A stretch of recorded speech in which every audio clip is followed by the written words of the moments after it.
एक बार फिर से आप जुड़ चुके हैं इंडियन हिस्ट्री चैनल के साथ, जिसमें हमने पढ़ना स्टार्ट किया था मध्यकालीन भारत, जिसमें हमने आपको बताया कि किस प्रकार भारतीय इतिहास के हमको जो है हमने 3 शाखाओं में बांटा, जिसमें प्राचीन भारत हमने कंप्लीट करा। उसके बाद कुछ वीडियो हमने आधुनिक भारत के देखे और आधुनिक भारत के साथ साथ अब हमने जो है मध्यकालीन भारत स्टार्ट किया, जिसमें हमने देखा कि किस प्रकार जो है भारत में सबसे पहले अरबी आक्रमण आए होंगे और अरबी आक्रमण के बाद हमने पहला तुर्की आक्रमण भी भारत में देखने को मिला। हमने देखा दोनों ही अरबी और तुर्की आक्रमण से भारत पर क्या क्या प्रभाव पड़ा होगा। उसके बाद हमने देखा कि किस प्रकार मोहम्मद गौरी के वापस लौटते समय गौरी की कोई संतान नहीं होने के कारण उसने कुतुबुद्दीन ऐबक को दिल्ली सल्तनत पर बैठाया होगा, और दिल्ली सल्तनत पर बैठाने के बाद हमने देखा कि सबसे पहले गुलाम वंश की स्थापना हुई होगी। जैसे कि बात करें हम, तो हमने देखा कि कुतुबुद्दीन ऐबक और उसके साथ साथ अगर हम उसी के दामाद की बात करें इल्तुतमिश, तो दोनों में हमने अंतर देखे। एक तो शासक रहा और एक वास्तविक संस्थापक रहा।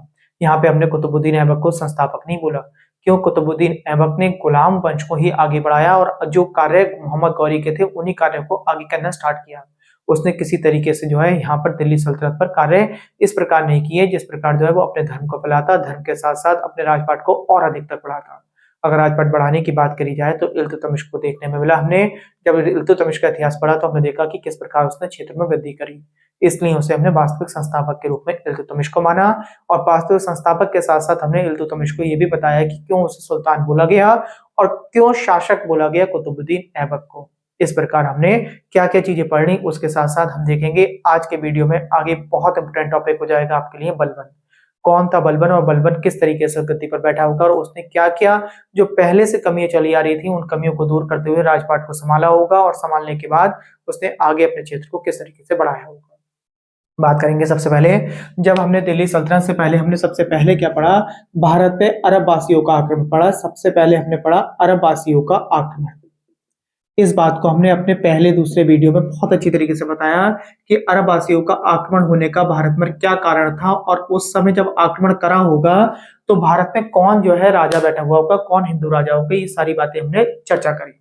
इसके बाद देखिए हमने देखा कि भारत पर तुर्की आक्रमण हुआ। भारत पर तुर्की आक्रमण हुआ है दूसरे नंबर पर। तो सबसे पहले हमने अरबी आक्रमण से देखा कि क्या क्या चीजें लेके आए, जैसे कि मैंने कहा अरबी घोड़े लेके आए, खजूर लेके आए, आपकी शराब लेकर आए, अंजीर लेकर आए। भारत के साथ जो व्यापार करा इन्होंने मसालों का व्यापार करा, मसालों के साथ साथ जो है चंदन की लकड़ी ले जाया करते थे। ये सारी बातें देखी हमने। इसी के कारण हमने जो है जजिया कर देखा, जौहर प्रथा देखी, राजा दाहिर देखे, उनके बेटे के बारे में पढ़ा हमने, कौन कौन से युद्ध हुए, 712 AD में मोहम्मद बिन कासिम आया।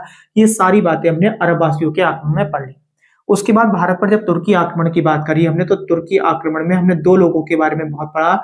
एक गजनबी पढ़ा और गजनबी के साथ साथ गौरी पढ़ा। इनके बारे में पढ़ा कि गजनबी और गौरी के बारे में जब पढ़ा हमने, गजनबी और गौरी दोनों के बारे में पढ़ा कि कब कब आए और क्या कारण रहा इनके आने का, और किस प्रकार भारत को लूटा होगा इन दोनों ने, और लूटने के साथ साथ भारत में जो पहले से ही सनातन धर्म चला आ रहा था उसे किस तरीके से इन्होंने जो है एक तरीके से खंडित करना स्टार्ट किया होगा। हमने देखा कि इसी में से कोई गजनबी और गौरी में से कोई एक ऐसा भी हमने युद्ध में बताया आपको कि इन्होंने जो है मूर्ति तोड़ने का भी कार्य करना स्टार्ट कर दिया, जिस कारण हमने इन्हें मूर्ति भंजक के नाम से भी जाना।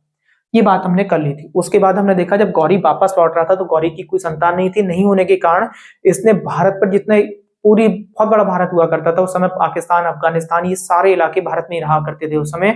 तो उस समय उसने अपने गुलामों में जो है ये सारे जो है चीजों को बांट दिया होगा, जिसमें पाकिस्तान का क्षेत्र हमने देखा कुबाचा को मिला, यलदौज को देखा हमने, गौर अफगानिस्तान का क्षेत्र मिला। उसके साथ साथ हमने अफगानिस्तान हो गया, गौर हो गया, गौर के साथ साथ पाकिस्तान, पाकिस्तान में फिर दिल्ली की तरफ को बढ़े हम तो कुतुबुद्दीन ऐबक को देखा, और उस बिहार की तरफ को बढ़े तो हमने बख्तियार खिलजी, और जिसने देखा कि बहुत बड़ी नालंदा यूनिवर्सिटी में आग लगा दी। उसके बारे में भी एक खास अलग से वीडियो बनाएंगे, उसमें बताएंगे क्या कारण था रियल में बख्तियार खिलजी ने यहाँ पे जो है क्यों आग लगाई होगी। ये बात आपने समझ ली। इसके बाद हमने देखा कि कुतुबुद्दीन ऐबक गद्दी पर बैठा। भारत में हमने देखा कुतुबुद्दीन ऐबक बैठा, और कुतुबुद्दीन ऐबक को हमने क्या बोला? हमने ये बोला ये शासक है, ना कि सुल्तान रहा है। और इसी के बैठते समय हमने कहा भारत में गुलाम वंश की स्थापना हुई, और गुलाम वंश के साथ साथ अगर बात करी जाए तो दिल्ली सल्तनत भी अब यहां से काउंट होना स्टार्ट होगी। अगर आपसे पेपर में कोई पूछ लेता है कि दिल्ली सल्तनत का वास्तविक कारण, तो आप बता देंगे गुलाम वंश, और गुलाम वंश से पहले सारी सीरियल वाइज स्टोरीज जो आपने मैंने पिछले वीडियो में आपको एक तरफ से लाइन से पढ़ाता चला गया, वो अगर आपने पढ़ ली है तो आपको याद हो जाएंगी। आपने देखा जब कुतुबुद्दीन ऐबक मारा गया होगा तो उसका बेटा बैठा होगा। बेटे के बारे में बताया मैंने, बेटे को सही से राजपाट चलाना नहीं आता था, जिसका नाम मैंने बताया था आपको आराम शाह। जब आराम शाह यहाँ पे गद्दी पर बैठा होगा तो क्या हुआ, लोगों को परेशानी हुई। क्यों? क्योंकि ये राजपाट सही से नहीं चला पा रहा था। इस कारण इस कुतुबुद्दीन ऐबक का ही जो दामाद या दास के बारे में हमने चर्चा करी थी उसके बारे में बताया कि इल्तुतमिश जो है गद्दी पर बैठा। क्या करा इसने? सबसे पहले आराम शाह को बंदी बनाया और उसकी हत्या करी। हत्या करने के बाद इल्तुतमिश उसकी जो है गद्दी पर बैठ जाएगा। फिर हमने इल्तुतमिश के बारे में खूब पढ़ा कि किस प्रकार इसने भारत में जो है तमाम चीजों की जो है स्थापना करी होगी। तुर्कानी चहलगानी यानी 40 सलाहकार रखे होंगे, तुर्की लोगों को रखा होगा। और अंत में इसका लोग टाइम पीरियड के बारे में जब पढ़ा तो 1236 में जब ये बामियान मतलब आक्रमण पे जा रहा होगा, बामियान में युद्ध करने के लिए जा रहा होगा, तो उस समय अप्रैल का महीना होगा और अप्रैल के महीने में उसे जब लू वगैरह लगना स्टार्ट हुई तो लू लगने से क्या हुआ, उसे उल्टी हो गई, यानी कोई उधर रोग हो गया, पानी की कमी से जो है उल्टियां होने लगी, उसे शरीर में पानी की कमी होने लगी और उसकी मृत्यु हो गई। तो हमने बताया बामियान आक्रमण के बारे में भी हमने पीछे लेक्चर में चर्चा करी और इसकी इल्तुतमिश की मृत्यु के बारे में बता दिया। 30 अप्रैल का समय था, 30 अप्रैल 1236 में जाके इसकी मृत्यु हो गई। जब इल्तुतमिश की मृत्यु हो गई होगी तो मैंने आपको ये चर्चा करी थी कि इसकी बहुत ज्यादा जो है एक दिली इच्छा थी कि इसकी बेटी बहुत लायक थी, इसकी बेटी को जो है वहां पर राजपाट संभाला जाए, वो दिल्ली की नई शासिका बने। मगर हुआ क्या, बेटी को नहीं बनने दिया, बना कौन? रुकनुद्दीन बना। रुकनुद्दीन के बारे में हमने कल के लेक्चर में चर्चा करी है। हमने आप कल का लेक्चर रुकनुद्दीन, उस कल का लेक्चर देखने के बाद इसके बारे में आप समझ सकते हैं। मैंने कहा था किस प्रकार इसकी माँ एक बहुत ज्यादा अत्याचार करती होगी प्रजा के पास, जिससे वो खिलाफ रहा करती थी। कभी उसके हाथ कटवा दिए, अंधा कर दिया, उंगलियां काट दी, तमाम तरीके की परेशानी करती होगी, जिसकी वजह से एक विद्रोह छिड़ गया। और जब ये विद्रोह को दबाने रुकनुद्दीन गया होगा तो उसी समय जो है इसकी जो बहन थी, सौतेली बहन जो थी, जिसका नाम रजिया सुल्तान था, सुल्तान तो वो बाद में बनेगी, रजिया नाम था, तो रजिया जो है वो शासिका बनने के लिए एक बाजार में गई और बाजार में जाने के बाद उसने क्या करा, लोगों को जो है समझाया कि पिता की बहुत बड़ी इच्छा थी कि जो है मैं वहां पे शासिका बनूं और मेरा भाई जो है वो एक तरीके से जो है राजपाट संभालने लायक नहीं है, फिर भी उसे जो है एक मतलब जो है दिल्ली सल्तनत की गद्दी पर बैठा रखा है। तब वहां की प्रजा ने इस बात से प्रभावित होकर क्या करा, रजिया सुल्तान को जो है अपनी नई शासिका के रूप में मान लिया। और मानने के बाद जब इसे पता चला, रुकनुद्दीन को जब वापस लौट रहा था तो इसकी हत्या करा दी गई रजिया सुल्तान द्वारा। ये बात भी हमने कल की वीडियो में पढ़ी थी। इसके बाद बात करें, जब रजिया सुल्तान को सब पसंद नहीं किया करते थे, ये पूरी कहानी हमने सुनाई। और एक हमने देखा जब विद्रोह छिड़ा तो जब ये भटिंडा में विद्रोह को दबाने जा रही थी तो उस समय क्या हुआ, अल्तुनिया का नाम मैंने बताया कि अल्तुनिया ने क्या करा, इसके साथ वाले व्यक्ति को, जो इसके साथ वाला व्यक्ति के बारे में कल हमने वीडियो में चर्चा करी थी, जिसका नाम याकूत बताया था हमने आपको, उसकी हत्या कर दी। हत्या करने के बाद इसे क्या करा, बंदी बना लिया। और बंदी बनाने के बाद रजिया सुल्तान के समझाने से अल्तुनिया ने रजिया सुल्तान से शादी कर ली। और शादी करने के बाद जब ये दिल्ली सल्तनत की तरफ को बढ़ रहे होंगे दोनों लोग, तब इनकी जाके हत्या कर दी गई। जब इनकी हत्या कर दी गई तो मैंने कहा उस समय हत्या के समय जो दिल्ली सल्तनत पर इसी का एक भाई बैठ चुका था, और वो भाई तो बैठ चुका था बट उसे जो है किसी भी तरीके से राजपाट चलाना नहीं आता था। भाई के बारे में अगर हम बताएं तो उसका नाम था बहराम शाह। कौन बैठा था गद्दी पर? बहराम शाह गद्दी पर बैठा था। इसके बारे में हमने आपको बात बता दी थी।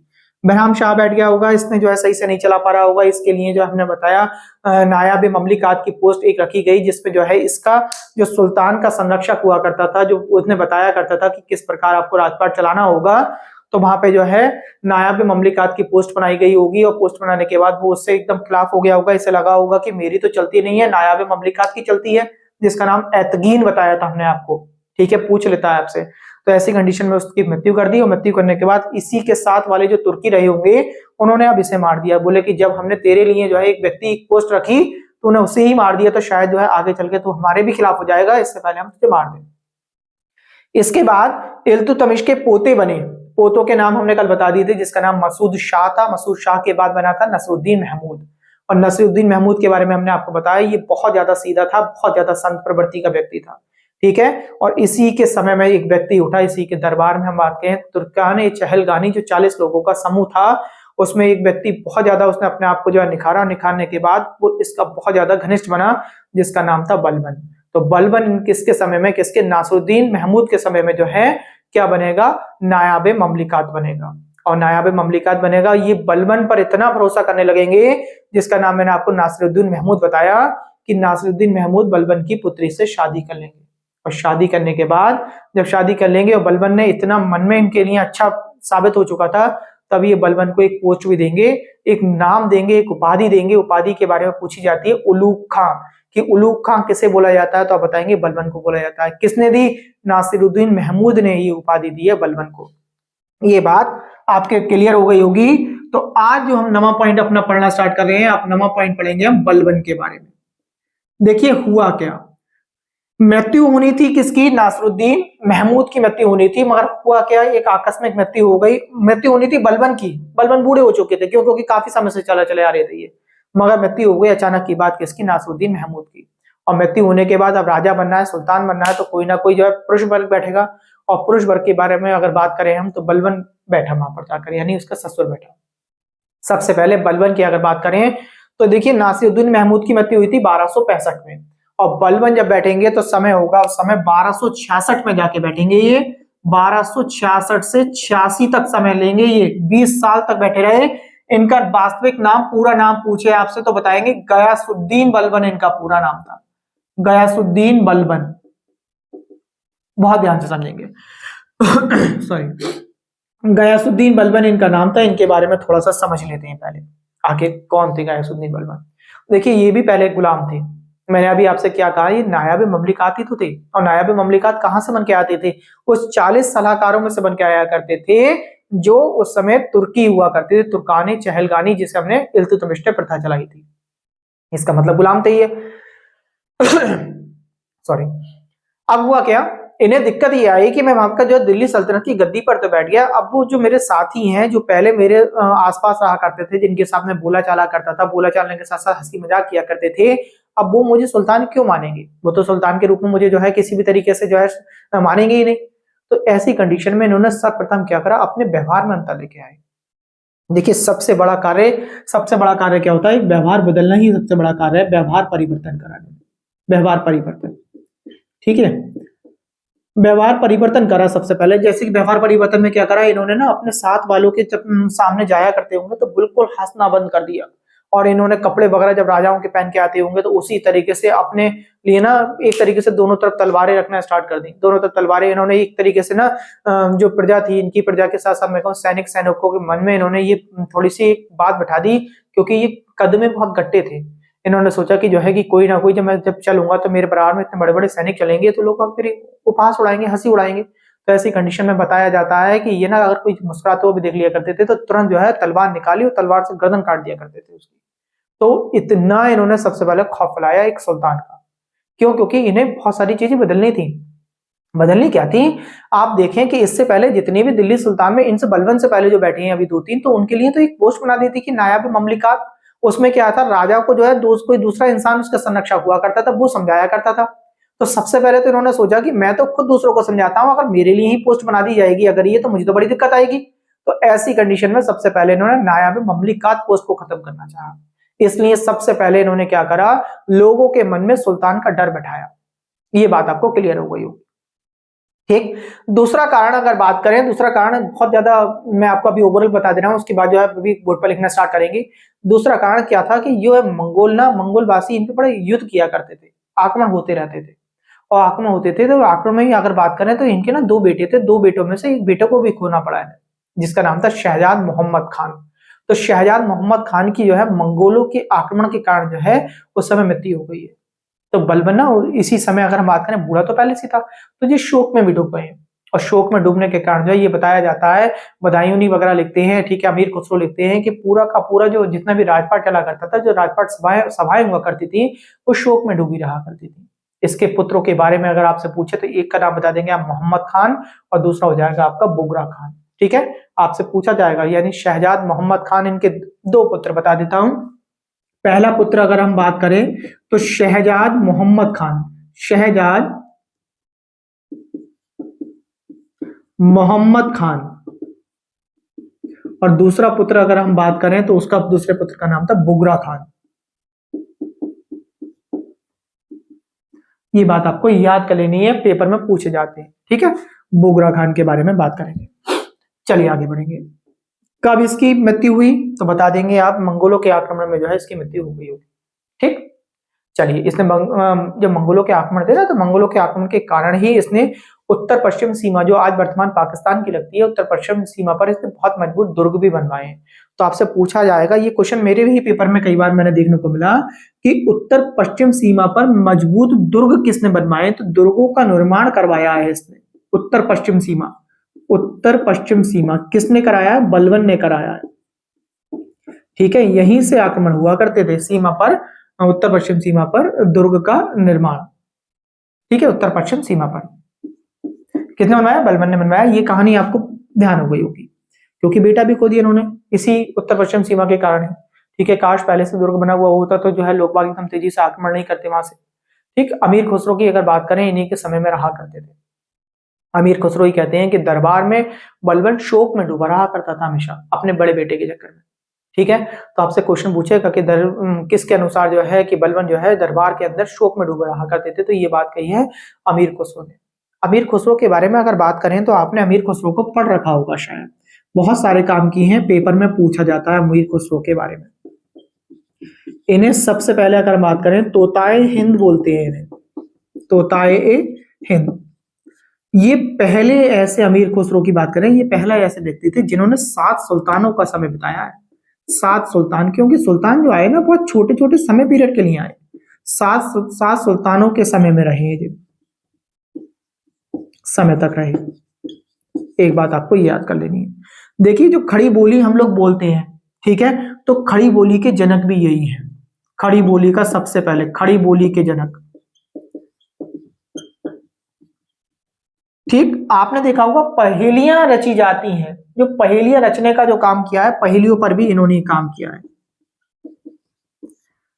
ठीक है, ये क्वेश्चन पूछे जाएंगे आपसे, तबले पर सबसे पहले कार्य किसने किया है? तो तबले पर कार्य करने वाले भी यही हैं आपके। तबले पर भी इन्होंने, अमीर खुसरो ने कार्य किया है, तबले पर कार्य करा है। आपसे पूछेंगे तबले पर किसने कार्य किया, तो आप बताएंगे अमीर खुसरो ने कार्य किया। तो अमीर खुसरो से यहीं से क्वेश्चन बनते हैं। तोताए हिंद बन सकता है, आपसे पूछ सकता है। 7 सुल्तानों के समय में रहने वाले आपके बहुत बड़े कवि पूछे जा सकते हैं, तो अमीर खुसरो बता देंगे आप। खड़ी बोली के जनक कहे जा सकते हैं, ठीक है, तबले पर कार्य करने वाले कहे जा सकते हैं। ये क्वेश्चन आपको ध्यान रखना है। इसके साथ साथ एक क्वेश्चन और बन जाता है, देखिए बीड़ा में भी संशोधन किया है इन्होंने। ये क्वेश्चन बनता है, तबले पर कार्य तो किया ही किया, बीड़ा में संशोधन किया है। बीड़ा में संशोधन ये किसने किए हैं? अमीर खुसरो के कार्य हैं। चलिए आगे की बात करते हैं, एक आगे बढ़ेंगे। देखिए, बलबन के समक्ष चुनौतियां क्या थी?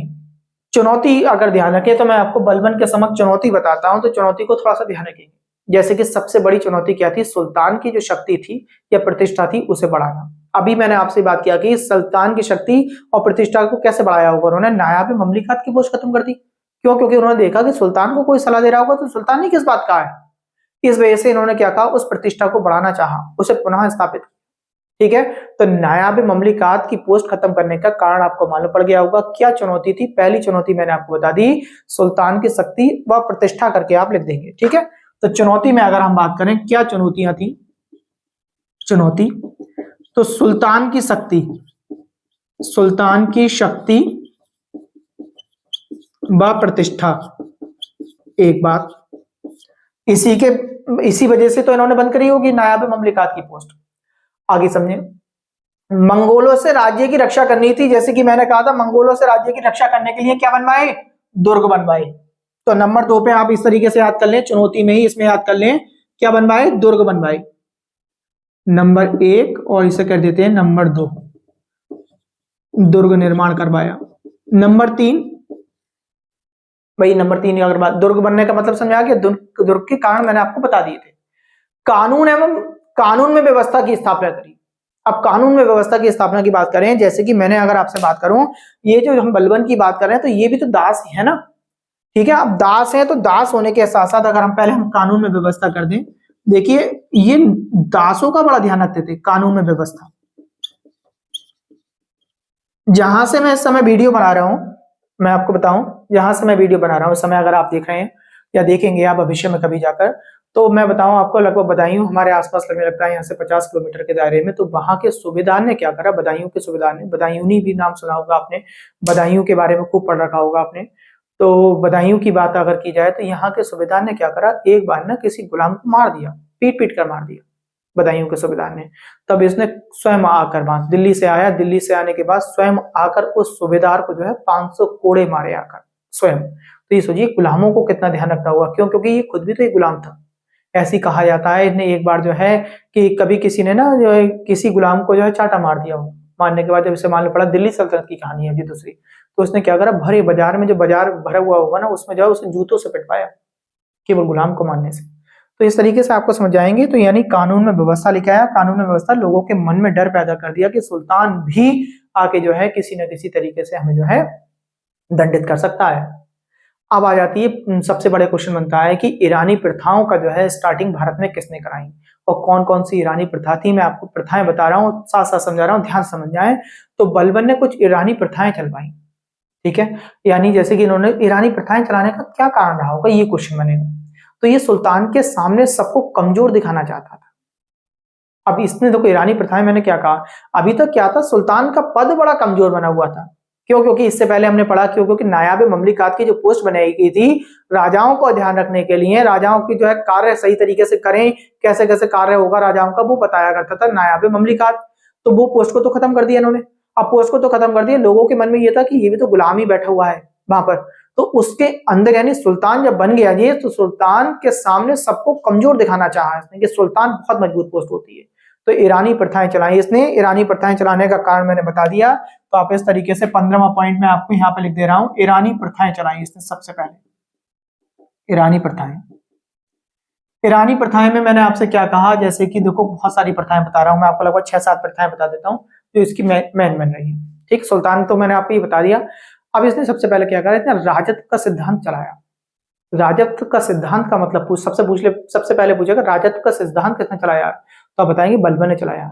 इसका मतलब क्या हुआ था, इसका मतलब ये होता है कि पैगंबर के बाद जो होता है, यानी स्वयं को, सुल्तान को इसने बताया कि पैगंबर के बाद सुल्तान सबसे अच्छा बताया गया है। ये बात ध्यान रखेंगे। तो राजत्व का सिद्धांत चलाने वाला कौन था, बलबन था। राजत्व का सिद्धांत, राजत्व का सिद्धांत, ये बात आपको ध्यान रखेंगे। राजत्व का सिद्धांत आपको याद हो गया होगा। इसका मतलब क्या है, इसका मतलब है कि जो पैगंबर मोहम्मद है उसके बाद जो सबसे अच्छा अगर कोई व्यक्ति है तो वो केवल एक सुल्तान हो सकता है और कोई नहीं हो सकता। इसीलिए इसने जो है सुल्तान को यहाँ कई चीजों से, एक तो जिल्ले इलाही, और जिल्ले इलाही के साथ साथ नियामत खुदाई करके बोला। जिल्ले इलाही, जिल्ले इलाही का मतलब क्या होता है मैं आपको समझा दूं। जिल्ले इलाही, जिल्ले इलाही, जिल्ले इलाही का मतलब होता है ईश्वर का प्रतिबिंब। आप जो भी बोले, अल्लाह बोले, आप अपनी लैंग्वेज में जो भी ईश्वर को जिस भी शब्द से बोलते हो उस शब्द से बोल सकते हैं। तो जिल्ले इलाही का मतलब है ईश्वर का प्रतिबिंब होना। एक और बताया इन्होंने नियामत खुदाई। तो नियामत खुदाई का मतलब है ईश्वर का प्रतिनिधि। ईश्वर का प्रतिनिधि नियामत खुदाई है। ठीक है, नियामत खुदाई भी इसने ही चलाई है। नियामत खुदाई, ये चीजें ना, छोटी छोटी चीजें जब पेपर में आती हैं तो बड़ी हार्ड बन जाती हैं अगर याद नहीं की जाए, तो आपको याद करना बहुत ज्यादा जरूरी हो जाता है। तो जिले इलाही का मतलब आपको मालूम पड़ गया। जिले इलाही का मतलब है प्रतिबिंब, ईश्वर का प्रतिबिंब, और नियामत खुदाई का मतलब है ईश्वर का प्रतिनिधि। ये बात आपको याद कर लेनी है। चलिए आगे बढ़ते हैं। इसके बाद इसने एक प्रथा चलवाई। ईरानी प्रथाएं तो चली, एक बहुत बड़ी प्रथा चलवाई इसने लोगों को नीचे दिखाने के लिए कि सुल्तान से डरे, सुल्तान का जो है कहना माने। इसने एक सिजदा चलवाया। सिजदा, सिजदा और पावोस करके आएंगे, दो आएंगे। तो सिजदा की बात करें क्या होता है, 16वां नंबर पॉइंट आपको सिजदा बता देता हूं और उसका अर्थ, और 17वें नंबर पे पावोस के बारे में बात कर लेते हैं और इसके अर्थ के बारे में। देखिए सिजदा क्या होता है, सिजदा का मतलब होता है घुटनों के बल राजा के सामने आप झुककर बैठेंगे। ठीक है, तब जाकर जो है उसे एक तरीके से जो है, जो आप नमस्कार करते हैं या कुछ भी करते हैं तो घुटनों के ऊपर आपको झुकना होगा और झुककर आप सिजदा देंगे, घुटनों तक अपने सिर को लेकर जाना पड़ेगा। और पावोस क्या होता है, पावोस का मतलब था पेट के बल लेटकर, अगर आपको राजा से कोई फरियाद करने जाना है ना तो आप पावोस करेंगे। पावोस करने का मतलब पेट के बल लेट जाएंगे आप पूरा, और उसके बाद उसके पैर को चूमेंगे। तो कितनी बड़ी उसने जो है, कितना बड़ा प्रजा को ये दिखा दिया कि राज सुल्तान ही सब कुछ है, सुल्तान के पास ही सब कुछ है, आप लोगों के पास कुछ नहीं है। तो पावोस भी समझ में आ गई आपको और सिजदा भी समझ में आ गई। तो सिजदा और पावोस पूछी जाएगी किसने चलाई, तो आप बताएंगे बलबन ने। एक त्योहार चलाया इसने, ईरानी त्योहार था नौरोज। कौन सा त्योहार था, नौरोज करके त्योहार के बारे में आप ध्यान रखेंगे। ईरानी त्योहार चलाया जिसे हमने नौरोज बोला, नौरोज। ठीक है, ये ईरानी त्योहार था। ठीक, इसमें क्या था, ये रंगों का त्योहार था। ठीक, रंगों का त्योहार था। ठीक, बाद में कभी कभी आपसे ये भी पूछा जाता नौरोज त्योहार चलाया किसने था, ये तो चलाया था बलबन ने। और कभी कभी आपसे बोलिएगा नौरोज त्योहार को बंद किसने कराया, तो अगर बंद कराने की बात आ जाए तो बता देंगे औरंगजेब ने बंद कराया है। इसे मुगल आएंगे अभी बहुत टाइम में जाके, औरंगजेब। ठीक है, आप ध्यान रखेंगे औरंगजेब ने बंद कराया है। और चलाया किसने था, इसने चलाया था बलबन ने। नौरोज कहाँ का है, ईरानी त्योहार है। ठीक है। और सबसे बड़ा काम की बात करें तो लौह एवं रक्त की नीति चलाई इसने। लौह एवं रक्त की नीति का मतलब है कि अगर सुल्तान के खिलाफ कोई भी किसी तरीके से आवाज उठाएगा तो तलवार के बल पर उससे कार्य कराएंगे। ठीक है, तो लौह एवं रक्त की नीति भी आप समझ लेंगे। 19वां पॉइंट मैंने आपको बताया कि क्या चलाया, लौह एवं रक्त की नीति। लौह एवं रक्त की नीति। ठीक, वीडियो बहुत इंपॉर्टेंट हो जाएगा आपके लिए अगर आप ध्यान से पढ़ें तो। पेपर में बहुत ज्यादा पूछा जाएंगे ये सारे क्वेश्चन, इन्हीं में से आएगा। बलबन के बारे में जितना भी संपूर्ण इतिहास बनता था मैंने आपको बता दिया एक तरीके से। इसकी मृत्यु के बारे में और थोड़ी सी बात कर लेते हैं। 1286 में इसकी मृत्यु हो जाएगी। मृत्यु होने का कारण मैं आपको कई बार ऊपर बोल चुका। इसके बेटे की जो मृत्यु हो गई थी, ठीक है, उस मंगोली आक्रमण की वजह से जो मृत्यु हो गई थी, उससे ही बहुत ज्यादा जो है ये एक तरीके से शोक में डूबा रहा करता था। और इसकी मृत्यु 1286 में जाकर हो जाएगी। 1286 में इसकी मृत्यु हो जाएगी। अगर मृत्यु के बारे में बात करें तो 1286 में इसकी मृत्यु हुई है। इसके बाद इसके पोते बैठे, बलबन के पोते बैठे इसके बाद, जिसका नाम कैखुसरो था। कैखुसरो के साथ साथ कैकुबाद भी बोलते हैं उसे। और दूसरे पोते का नाम था कैमूर्स। ठीक है, सबसे पहले कैखुसरो बैठा, कैखुसरो के बाद कैमूर्स बैठा। ये पोते जो है सुल्तान बने हैं दिल्ली में। ठीक है, कैमूर्स बाद वाला बना है। अब ध्यान रखना, कैमूर्स के समय में ही एक सेना में इनके एक सैनिक भर्ती होगा जिसका नाम जलालुद्दीन खिलजी होगा। और जलालुद्दीन खिलजी ही इसकी हत्या कर देगा, जिसका नाम हमने बोला कैमूर्स। आप ध्यान रखेंगे। और कल बात करेंगे इस तरीके से जो है ये हमारा दास वंश, गुलाम वंश खत्म हो जाएगा यहाँ पर जाकर। और अब जो बनेगा जलालुद्दीन खिलजी बनेगा। अब खिलजी की बात करेंगे, ये बात ध्यान रखेंगे। अब खिलजी ने वहां पर मार तो दिया, मार देने के बाद उसे लगेगा, बोले कि कहीं ऐसा ना हो कि यहाँ की जो और प्रजा है वो मुझे ना मार दे अब कहीं। तो इसने अपना राज्याभिषेक दिल्ली के पास क्लोखरी पड़ता है, क्लोखरी में जाके इसने अपना राज्याभिषेक कराया है। पूछा जाता है कि इसने जो खिलजी की बात कर रहे हैं कि इसने खिलजी ने अपना जो है राज्याभिषेक कहाँ कराया, तो आप बताएंगे क्लोखरी में कराया। आशा करता हूँ सारी बातें आपको समझ में आ गई होंगी। जलालुद्दीन खिलजी के बारे में कल पढ़ेंगे और खिलजी वंश की स्थापना के बारे में बात करेंगे कि किस प्रकार खिलजी वंश, और खिलजी वंश बहुत इंपोर्टेंट हो जाता है हमारे लिए। क्योंकि आज अगर हम भारत में देखें या भारत के साथ साथ किसी भी संसार में कहीं भी चले जाएं तो जितने भी बाजार नियंत्रण के कानून हो गए या बहुत सारी चीजें हो गई, बहुत सारी जो प्रथाएं चलानी हो गई या एमआरपी हो गया, ये सारी की सारी जो है खिलजी वंश की देन है। तो हम बात करेंगे किस प्रकार जो है खिलजी वंश की स्थापना हुई और क्या क्या कार्य किए और क्या क्या उनके आगे चुनौतियां रहेंगी, हम कल के वीडियो में देखेंगे। आज के वीडियो में केवल इतना ही। नमस्कार।